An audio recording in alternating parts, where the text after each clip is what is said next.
this one comes from a workshop, so I'll probably be doing some workshops as demos.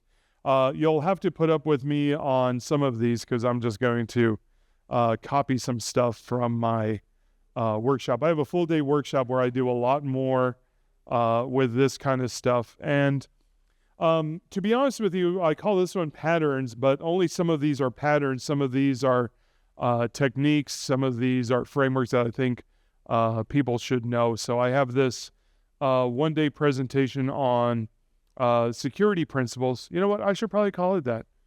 Security principles and patterns. Hey, that's a good term. It's always when you're on stage that you're like, you know what? That was a better name for this. But so I'll talk about types, history of attacks, threat modeling, gateway pattern, sidecar ambassador pattern, mutual transport layer security, OWASP supply chains, which is a important topic and is becoming a more important topic, and a whole lot more. So I think we know some of these particular attacks, phishing attacks.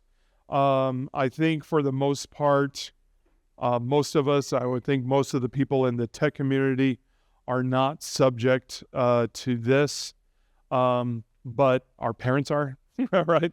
Or our grandparents are as well. So they get, they get hooked into these phishing attacks. I'm a big Reddit fan, and it was just, I think, today that I saw a story where someone's dad just lost all the money, all his money and all his retirement money. And that was just based on a phishing attack, which is, I think it was just probably an email or something that was saying, here, click here for something. And they entered their credit card number and there it all goes. And so this happens quite a bit. And there's also voice phishing attacks, which is, combining voice and phishing together. So unsolicited phone calls are there to trick you. So just another vector of attack. SMS, I get these all the time. In America, I have been getting pummeled with these ones. Hey, how's it going? You coming to the party? Like, what party? Who is this? And it was like, oh, this is such and such. And I'm like, I don't know a person by that name. And then they're like, immediately, let's become friends. And I'm like, no, I don't want to become friends. But for, everyone else, it's just like, oh, wow, cool. I could use a friend. And it's heartbreaking, right? These smishing attacks. So those are all SMS-based types of attacks. So again, multi-factor authentication can help out with that. Or just, if you don't know the person, you don't know the phone number, don't interact with them. That should be fairly easy. Farming and spoofing attacks as well is one.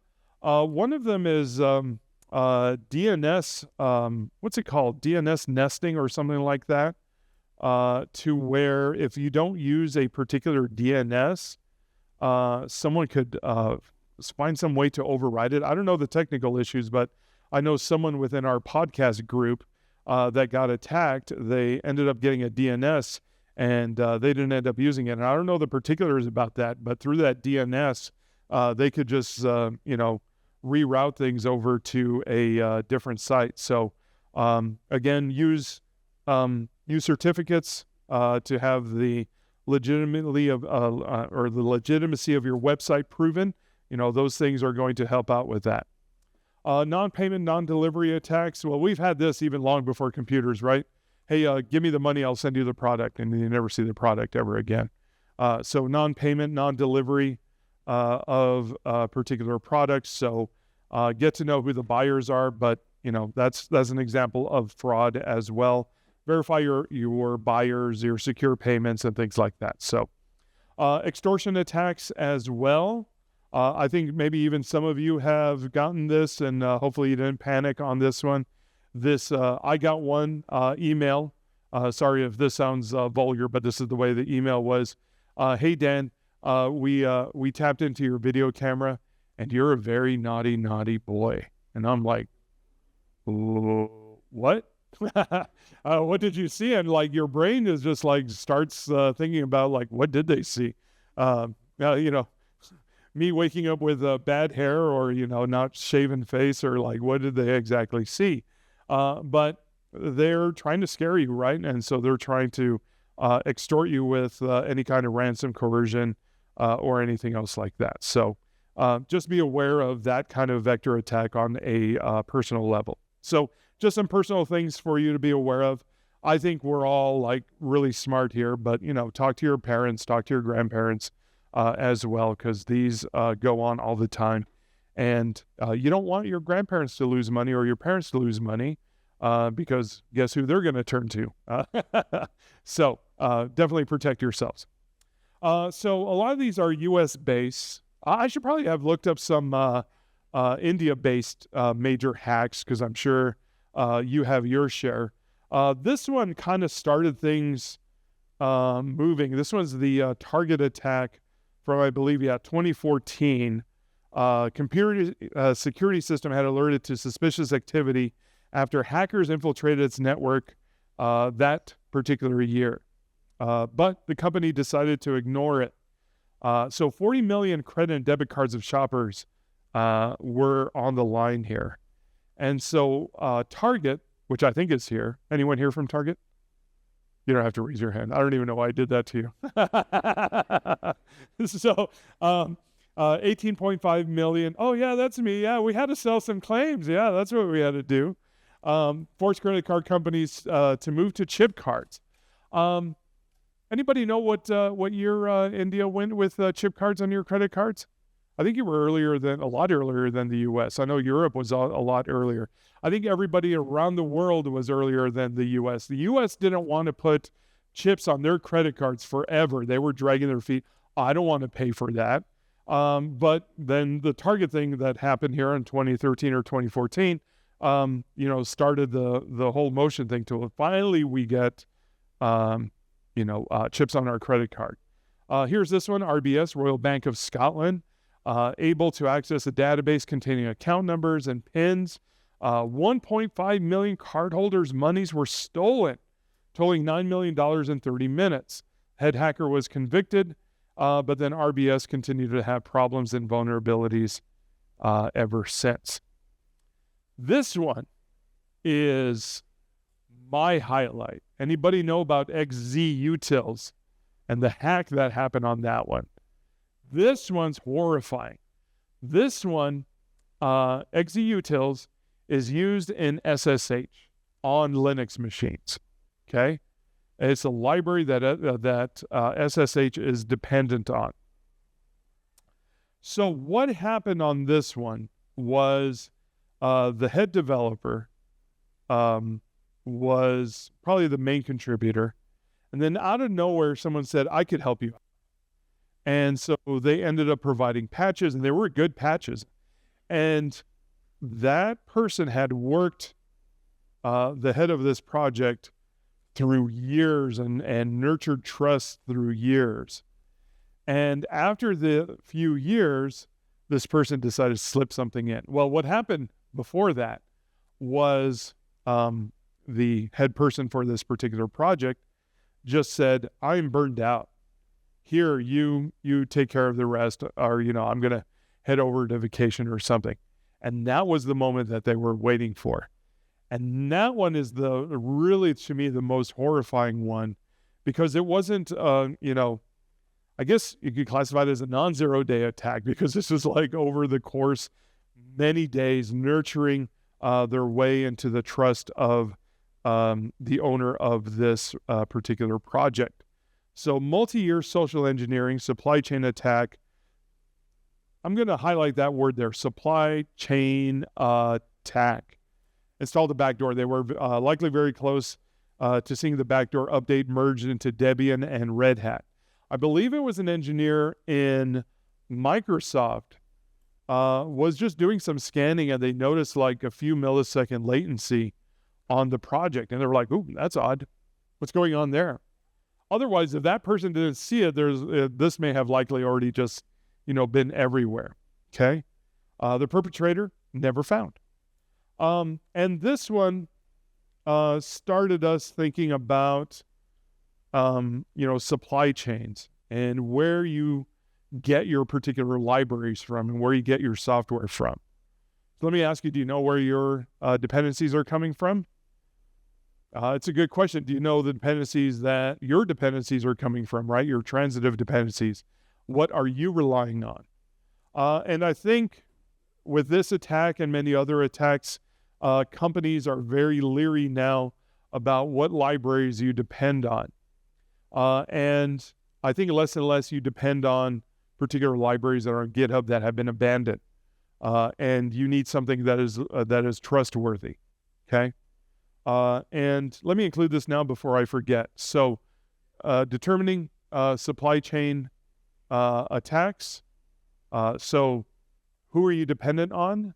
But there's also this new thing called repeatable builds. Have any of you heard of that one?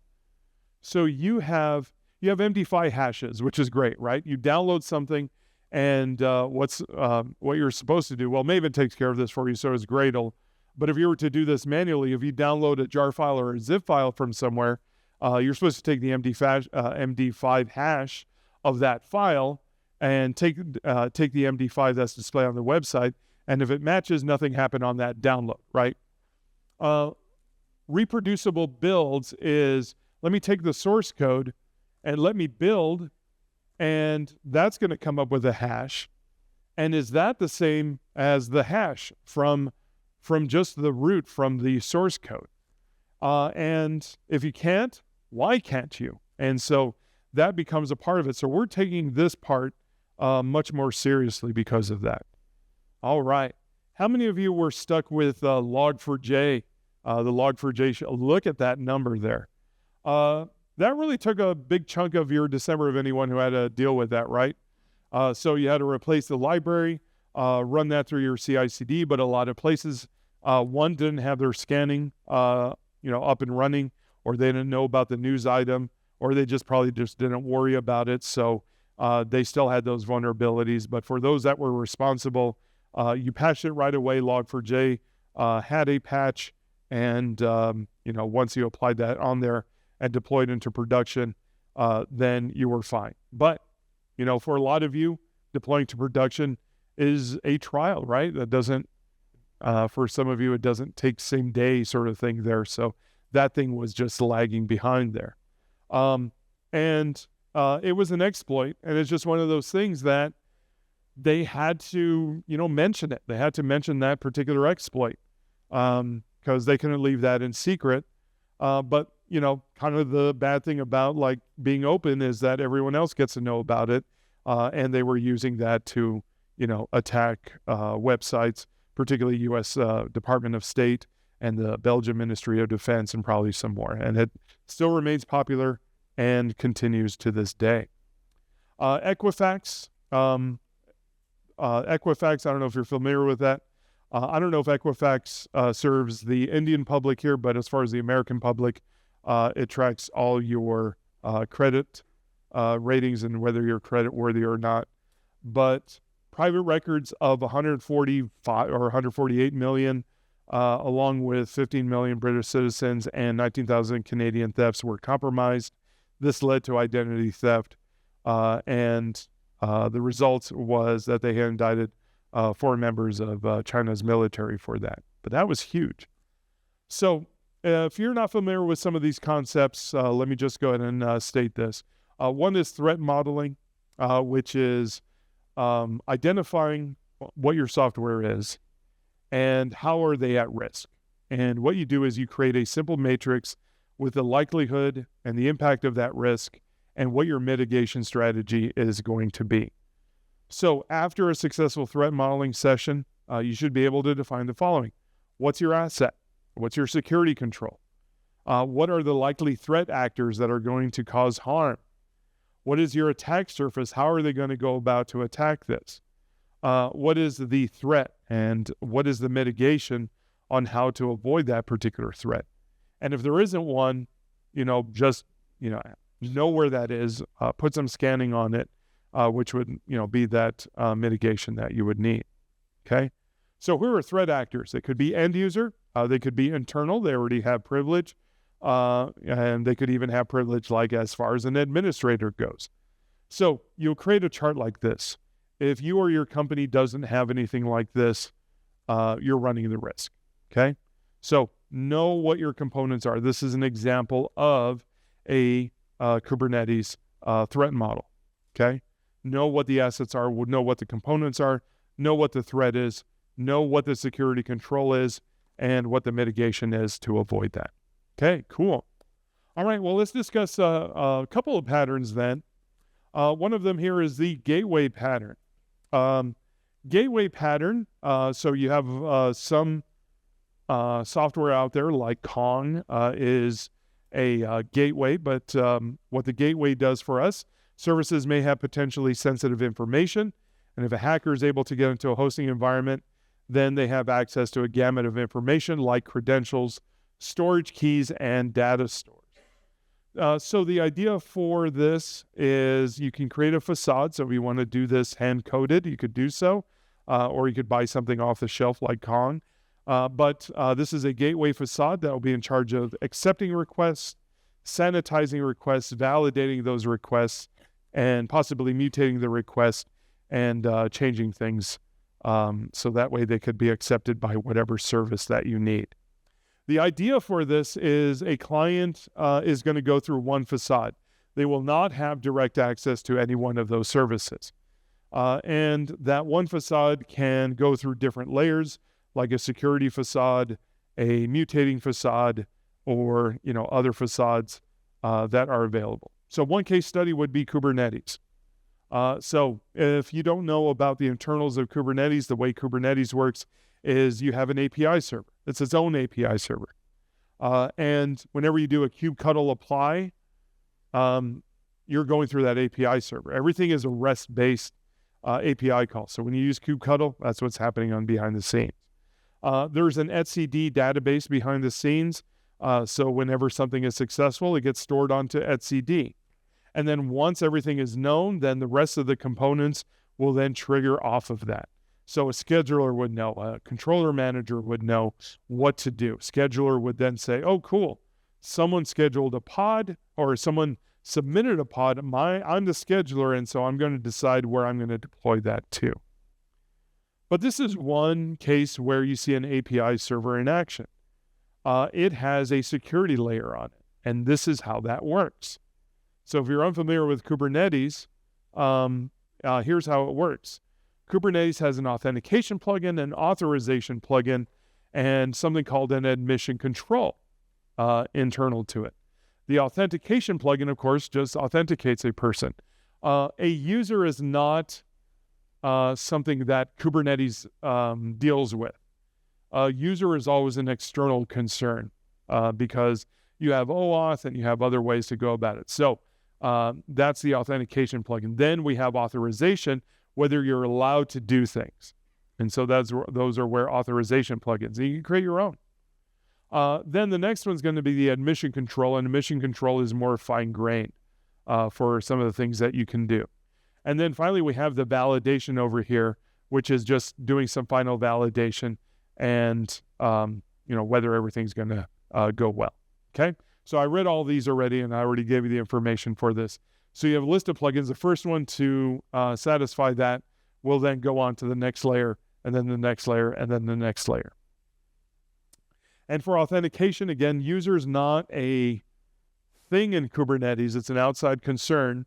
And these could be X509 certificates, OpenID, bearer tokens, bootstrap tokens, lots of different ways that you can authenticate against there. Again, authorization on whether you're going to be allowed to get through. And for that, you have RBAC, which is role-based access controls. So if you're part of a role, and I think most of you already know what RBAC is. If you're a member of a particular role, then you're going to gain access to something. Attribute is a little bit more fine-grained for attribute-based access control. There's policy-based access control and different ones, but these are some of the major ones that you see here. You could do this based on a particular node, or you could have a webhook plugin, which is just an HTTP call to something that you could set up, and it would tell you whether you have access to that or not. Admission control is applications that can review your manifests to do more fine-grained viewing for that, okay? So you could check to see, like, for those that know Kubernetes, as a security thing, you should always be pulling images. Okay? Why? Because images are cached within Kubernetes, and you don't want to hold on to that cache. So you always want to pull images, particularly just because Docker images, a new release will come up, but they'll tend to use the same version number for that. So you always want that latest update because that could be a patch that you need to add on there. Service account allows you access to the API server. So if you don't need to give one, don't give one. And so that's what this does. Namespace lifecycle prevents creation of pods and namespaces. And resource quota, if you're creating something that is asking for too much CPU or memory, or maybe they don't have a CPU or memory bound on their manifest, stop it, right? You want to stop that. If you're creating an ingress to something other than what you own, stop that, right? And that's what an admission control, and you define that as to however you see fit, okay? Then the validation will come in. But that's how security is done on a API level, and that's what that is, okay? So API servers, good pattern, good thing to have, good thing to secure. I included mTLS in here because it's not really a pattern, but it's a practice that we should all use. TLS is transport layer security. You may know it as SSH, same kind of concept, but the more modern version is called TLS.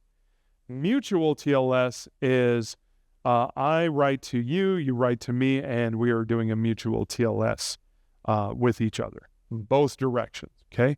I'm sending securely to you, you're sending securely to me, okay?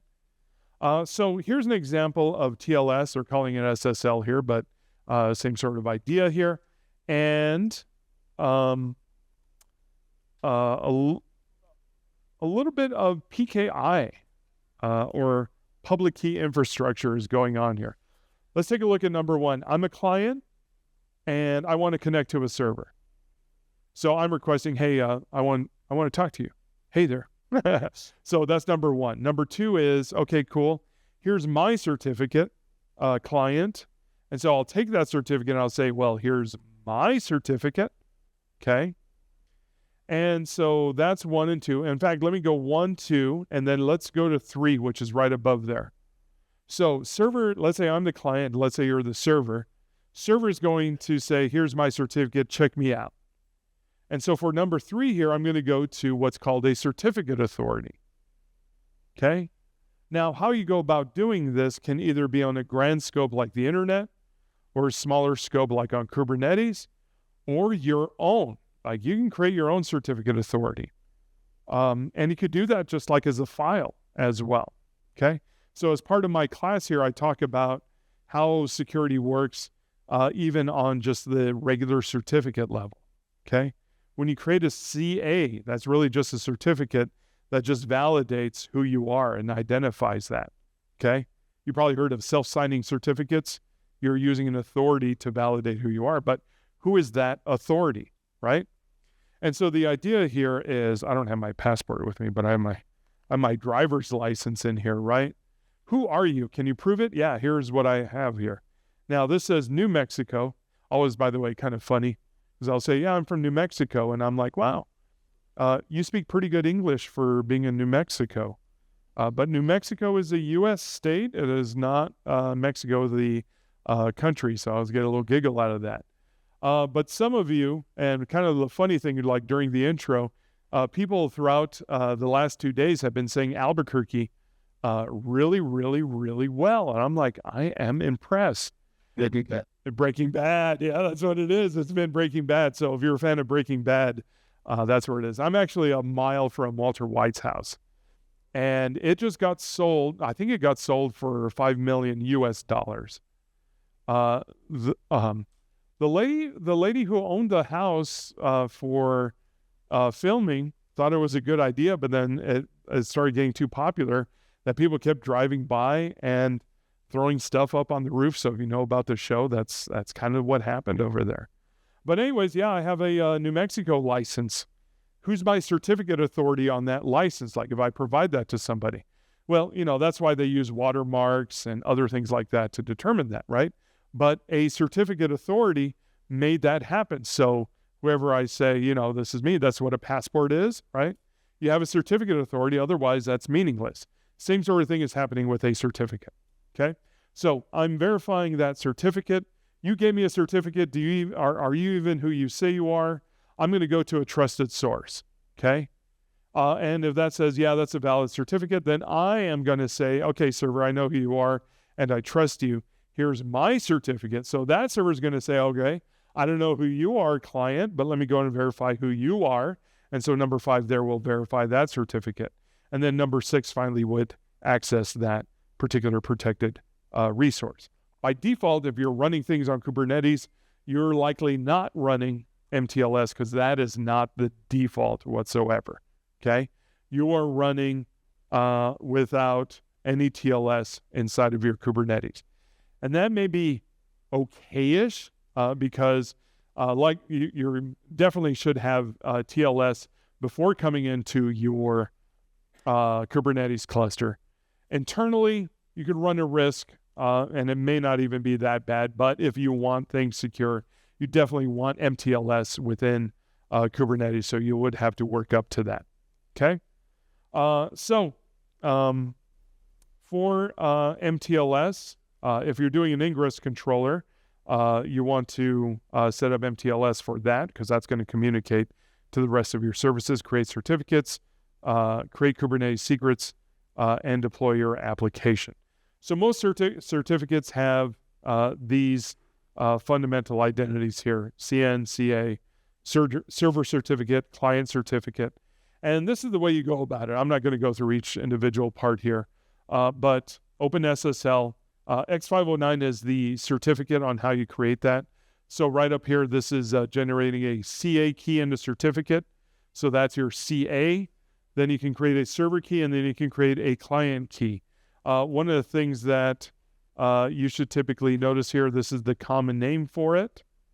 There's the out there with that particular request. But somewhere on here, oh yeah, here's a certificate here, which is use that CSR, that server certificate, to create an X509. And that says, hey, certificate authority,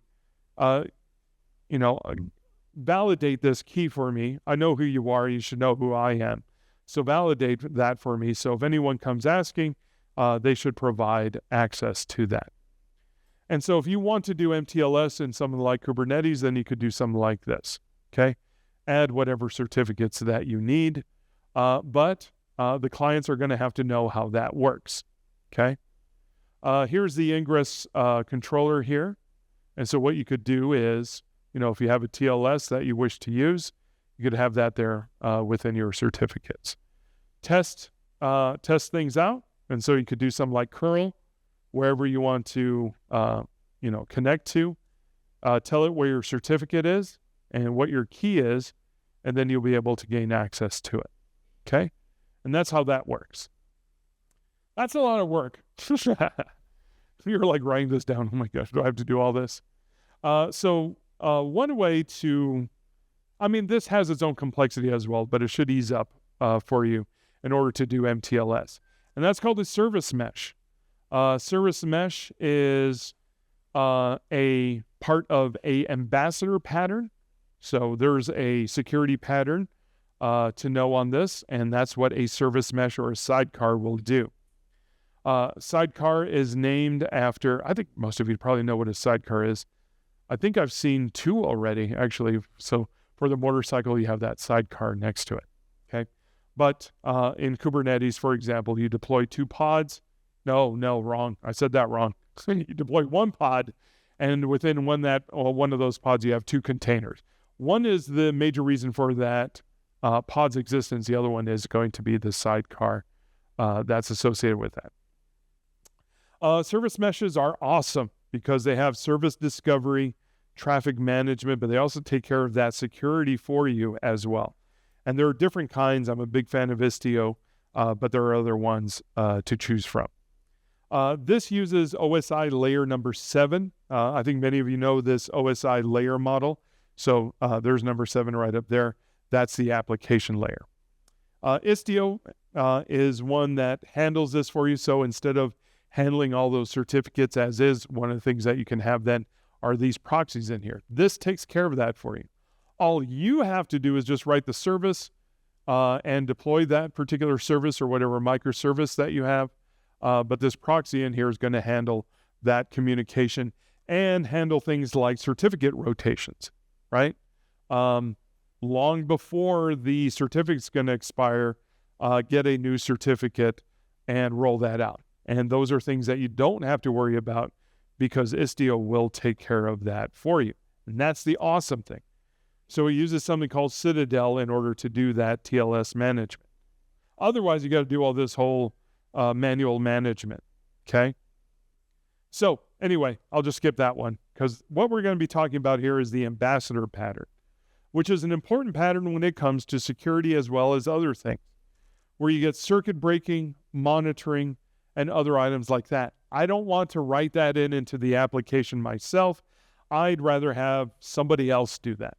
And that's where that sidecar comes in because I need a lot of help. And again, I just want to focus on the application itself.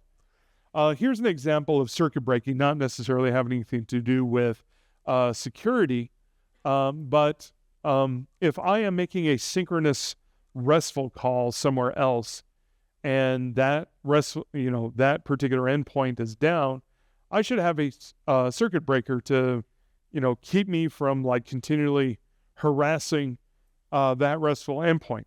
That if it's down, then I need to take a break and wait for that to heal. Circuit breakers, I call it the taco truck because we have taco trucks in the U.S. and they make good food. We have different trucks. We have Indian food trucks. We have Thai food trucks, but taco trucks are really popular, so that's why I use that as an analogy. So a circuit breaker would be, am I a jerk? Right? So if the taco truck's on fire, am I going to start pounding my fists on the truck and saying, where are my tacos? No, right? You're a terrible person for doing that. And you'd be a terrible service if you're wanting to do a synchronous call and the synchronous call that you're waiting for is down, right? You don't want to keep like hammering it with a bunch of requests like, hey, calm down. I'm trying to repair myself right now. So that's what that does. So ambassador pattern does security as well, okay? And that's what that does. And so minimal latency overhead. Again, sometimes the solution is better integrated with the application itself. I could certainly program those things, but why do so? And I could do a manual mTLS, but why would I do so as well? So that's the idea for that. And in Kubernetes, you can have multiple containers in one pod where you have the client application and it talks to the ambassador, okay? The difference between ambassador and sidecar are very light, but when we talk about sidecars, we usually talk about containers for that, but they kind of do the same thing. Again, here's Istio. All right, well, let me show one such case here. And here is, let's take a look at this one. So I have a few demos on this one. So Istio is based on Envoy, and Envoy was invented by Lyft, which is a ride-sharing company, I think only in the U.S., if I'm not mistaken. Do you have Lyft here? No, just Uber, right? Or many others? Yeah, and probably India's own kind of ride-sharing. Okay. So here's mTLS Ambassador. I think this is a really cool demo here because this one is I'm using Envoy, which again Istio is based on. So what I have here is I have the certificates here, okay? And I've already generated those certificates for the client, the certificate authority, and each of these services. So one service is called Envoy letter A, and Envoy, letter B. I have two services that I would like those to communicate using mTLS, okay? And so Envoy over here is the following. And here's how this is going to work. And I'm not going to go through all these in a very fine-grained way. But what this Envoy is going to listen to port 8080. And what's going to happen, let me go to the salient part here, which is, so let's see here. I'm in Envoy A. Sorry, I got a little lost myself. This isn't easy stuff, people. So anyway, Envoy A. So I am one service here. And this right down here says, if I want to communicate with service B, communicate to it in a round robin fashion, and contact service B. And down here, what we'll see is, I don't know why we can't see it there, is that when we communicate with service B, as a sidecar, I'm going to manage these certificates. So this will handle it for me. So I'll have one application. I want to make a call, and that call is going to go through the Envoy. And that's one end of it. The other end of it is the other Envoy, which is B, which is going to be receiving information. So let's take a look at this one. Here's the back end here with those particular ports. And right over here, I have the transport socket for my certificate. So that way, when that's called, that will generate the certificate for me. Now, I have this Docker Compose here, and here's how that looks. I have two service A's, or I have a service A and I have an Envoy A. This is my service. I have an Nginx. I have an Envoy. So one service is going to communicate through that Envoy all the way over to this Envoy. So I should probably create a diagram for this. So it's going to call that Envoy. So the negotiation of the TLS is through the envoys. But the services are just running HTTP. But this will handle the TLS between them. Okay? Everyone get that? Okay. All right. Excellent. So what I'm going to do is I'm going to run this Docker Compose here. And hopefully everything will go well. And there it is. And what I'm going to do to prove the mTLS with that ambassador envoy here is I'm going to do this. I'm going to run this command, which is Docker exec. So all these are Docker. And what I'm going to do is I'm going to go to service A, right? Service A goes through the envoy. Envoy begins the TLS, goes over to the next envoy, and then goes over to server B. Okay? So that's what I'm going to be doing. So let me go ahead and run that. Let's see. I don't think I need to be anywhere on there. Maybe. Let's see. Let's see if that would work here. Nope. Not that one. Maybe this one. Yep, and there we go. So here it is. I am running through 8080, but if you recall, internally in all this, this needed to be HTTPS. Okay? But the envoy is going to be taking care of that for me. And as you can see here, I'm able to make that call through there. Okay? So whether you do that through Istio, mTLS becomes an important part because, again, inside of your internal cluster, yeah, you are protected, but you're protected up to some point. If you have an internal attacker, that's where things begin to fall apart, right? And so that's why you need that mTLS running there. Okay? Cool. Shift left, which I think most of you know. Do your scans early and know that things are vulnerable before you even continue forward. Okay? But that doesn't mean things that have already been deployed are vulnerable, right? Like the log4j. But if you could do things as early as possible before any deploy happens, then you're in good. So definitely a practice. Small images. I find this one very intriguing.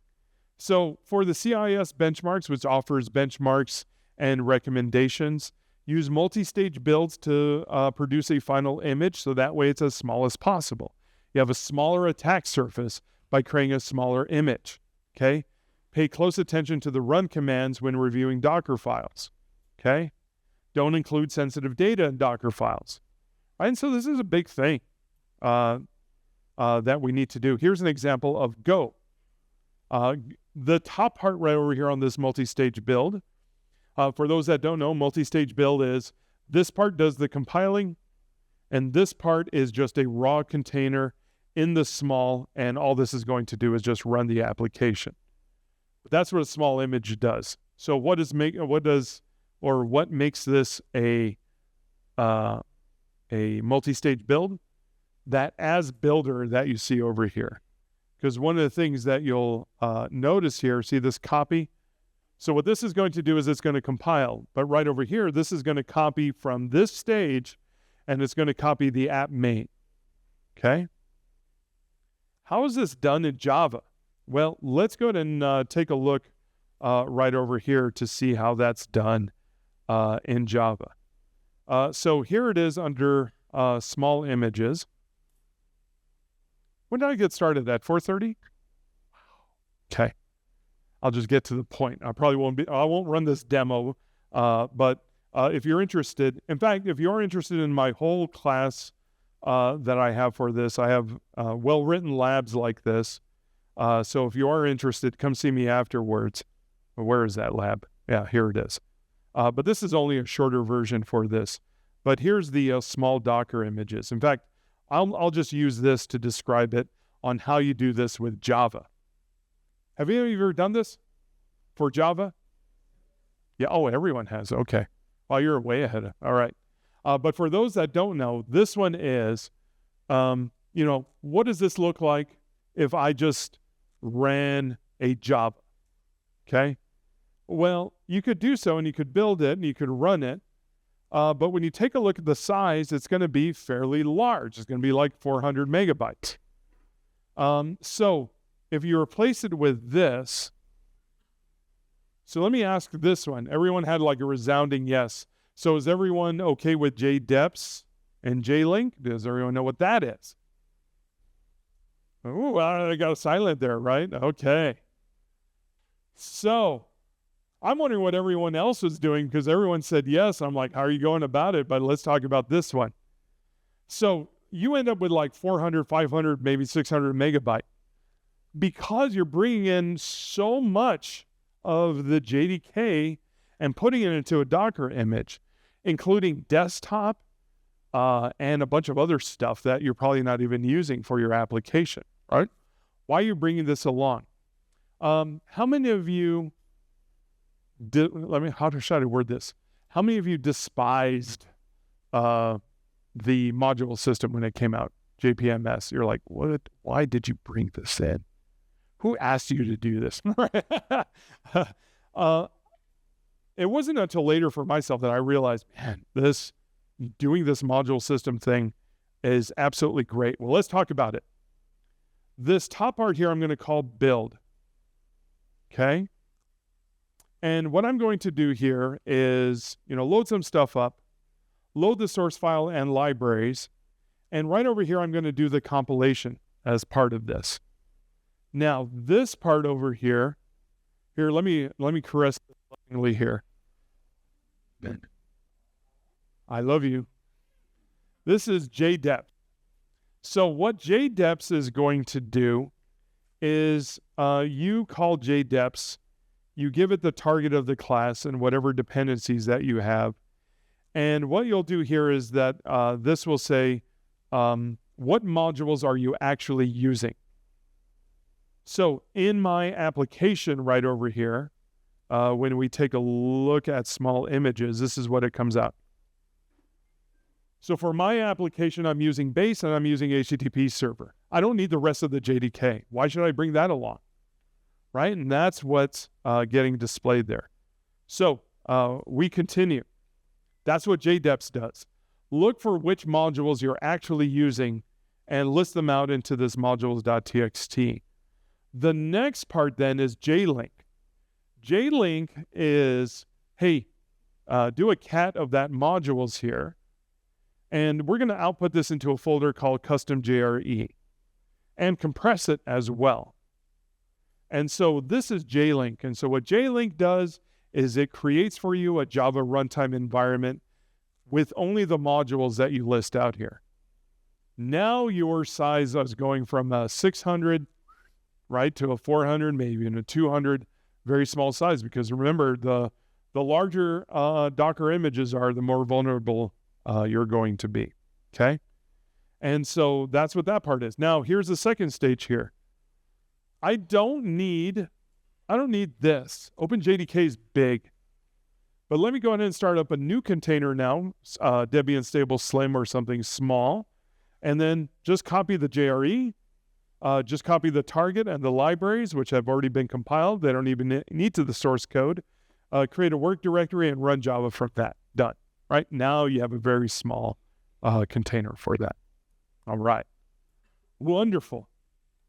So let's see. Certificate management. We kind of talked about that already.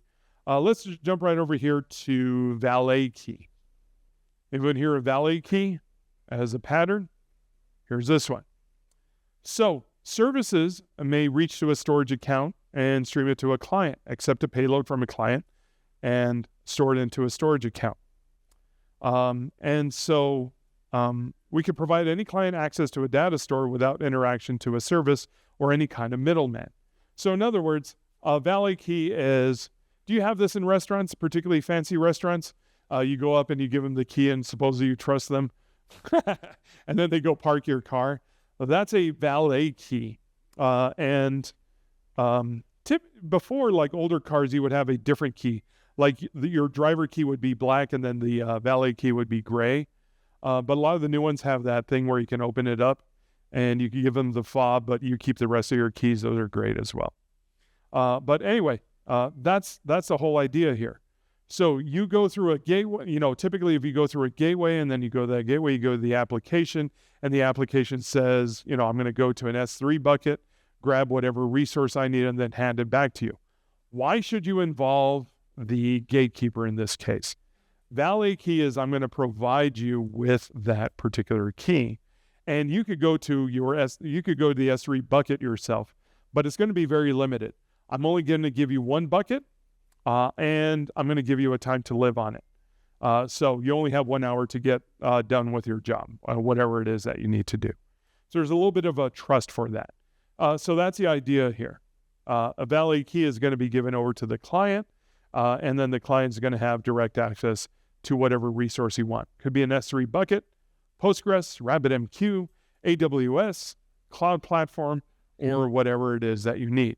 And I'm a big fan of Vault. Well, let me just word this one out. And again, I don't want, I want to keep it humble, but I also want to say that security class, and I'll tell you, if you're interested, I could tell you where that's located. I have labs that do all of these, so particularly the Valet Key, and they all work particularly well. So that's me being humble. All right, let's take a look at what a Valet Key will do. How many of you use Vault? Okay, nice. How many of you use dynamic secrets in a Vault? Okay. That group over there, that was weird. They're all bundled over there. So what that does is, here's what you do. Under Vault, you say secrets enable database or secrets enable AWS or any kind of cloud environment. In this case here, this is using PostgreSQL. So next, what you do is once you have that involved, you turn on the engine. And what is this? So this is a PostgreSQL database. You have a plugin for Postgres, and you have allowed roles. This part's going to be a little bit confusing just for a little bit, but hang with me here. My role, and I have a connection URL, which is, this is how you connect into PostgreSQL. This has a username and password that could be filled in later. Here's the username and password. I know, right? How ironic. I'm talking about security, and this is my username and password. Don't write this down. I don't want this to get out. Don't put it on the dark web. All right, so Docker and Docker, and then the password authentication is using Scram SHA-256. But what we're doing here is we're establishing a root connection to the database. Then what this is here, this is the magic here. You create a role on here, which is whenever you need something from this role, what's going to happen is through the database here, it's going to say, create role with that name, with that password, valid until whatever expiration date it is, and grant select on all of those and only keep it to 1 hour. And at most 24 hours for that. And so what you'll do then is you'll do this, vault read from database creds, my role. And this is where I define my role. And what you're going to get out of there is you're going to get something like this, which is that token. You actually get a username and password to go into that resource. And it's temporary. So Vault's going to handle the invalidation when time is up. And so therefore you can not have access to that. So this would do the negotiation for you. But lots of technologies out there that you could use. I just happen to like Vault, and that's a Valet Key. So I have about 10 minutes left. Let's see what else I could fit in. How many of you are familiar with JSON Web Tokens?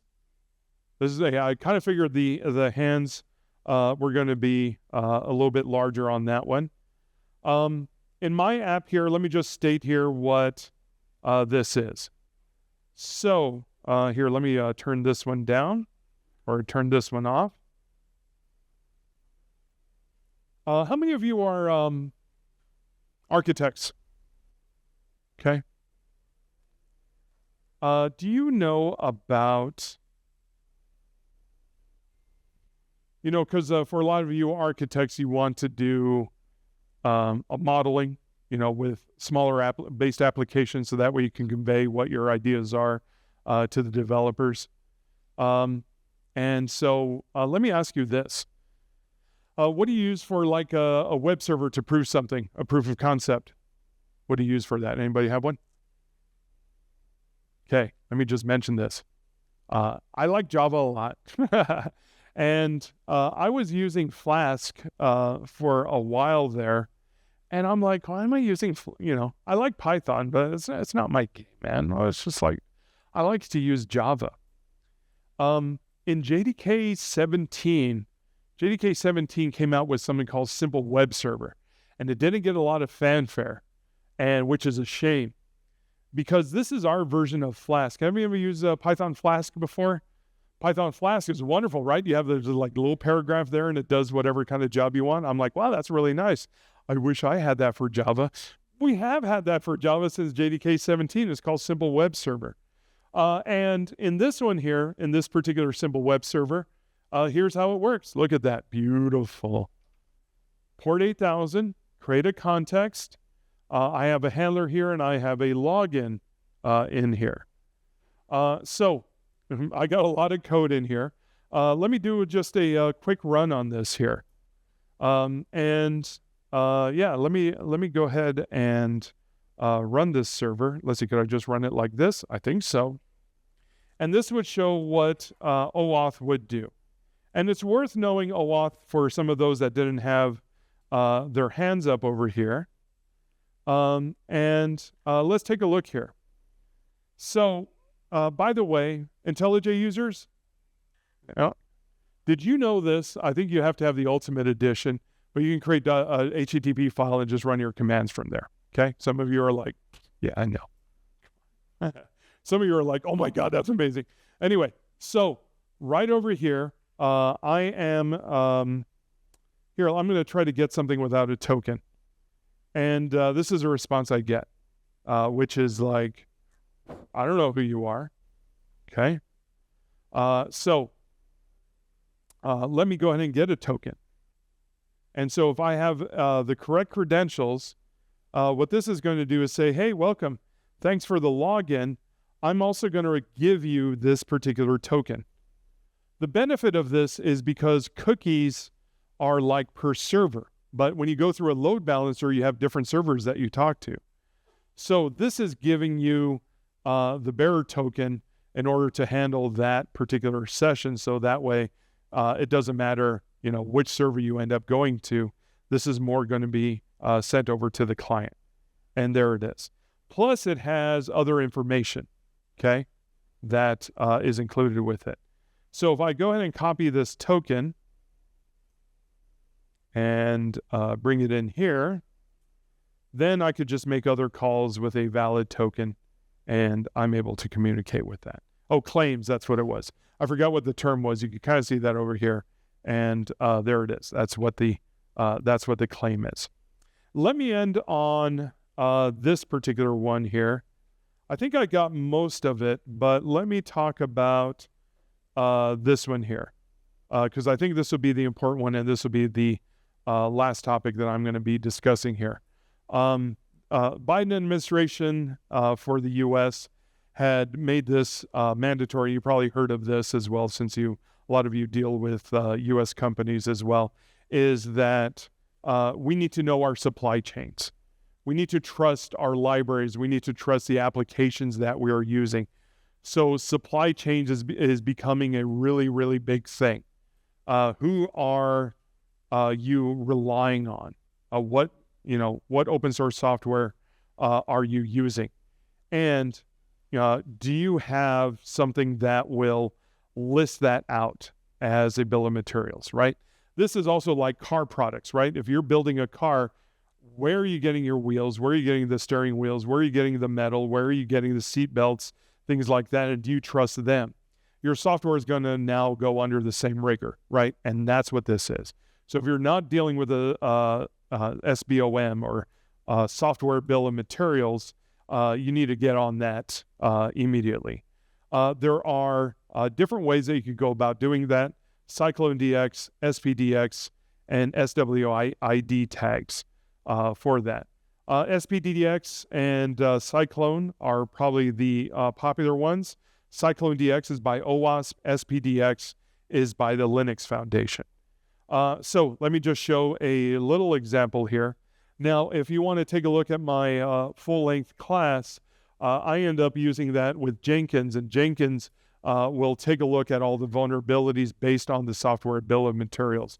Not just the one that you're using, but also the transitive dependencies and things like that. That's just part of your build, right? You get that software bill of materials. But I'll just leave you with this part right over here. I have this, right? I have a CycloneDX Maven build as part of this, where I can make a bill of materials out of this. So when I run this particular application here, let's say with Maven Verify, during the package phase here, what that's going to do is it's going to be creating a BOM for you. And then once you have that, you could take a look at the target, and here is the JSON version for that. Now, in my little example here, I'm using the infamous, here it is, Log4j Core 2.15. And that bill of materials goes along with everything else for the entire build of that. So that way, because I have that listed out, if anything goes wrong, right, this is all part of it. And I get to see that bill of materials. Okay, so nothing slips by you. So, scary world out there, but those are some of the tips and techniques that I have. Okay, we end at 5:30, I believe. Okay, cool. I'll end it right there then. Thanks, everyone. Appreciate it.